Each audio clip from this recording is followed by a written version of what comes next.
And tonight, a story that parents of students heading to college next year, and for those of us who already have children in college, well, not me specifically, but a lot of others really want to know about. Listen up, it's about changes in those free application for student aid forms. This is an annual right of college years for students and parents. Obviously, they have to get all their ducks in a row to make sure that they have everything worked out so that they can indeed go on to college. Channel 2's Dave McKinley spoke with a college financial planning expert and has more on what you need to know about this.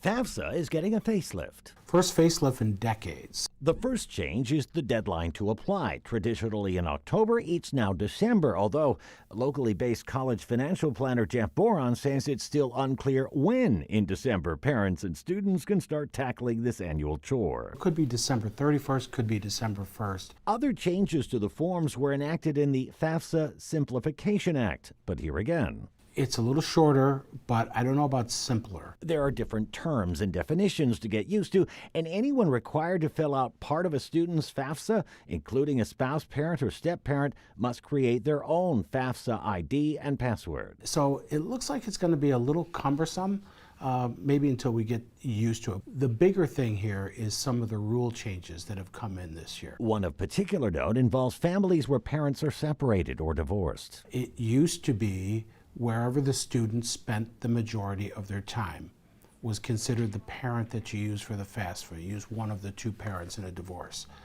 That has changed to be which parent contributes the most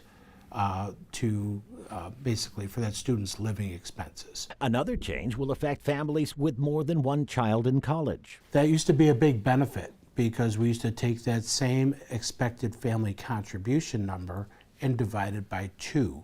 So when your second child started college, you were likely to get more financial aid. Unfortunately, that's being eliminated and each student is being treated separately with no benefit of having multiple students in college at the same time. On the other hand, new aid formulas figure to allow 15% more applicants to claim a Pell Grant. It's really benefiting some of those families at the lower income scale who are now going to be eligible for a Pell Grant where in the past they weren't.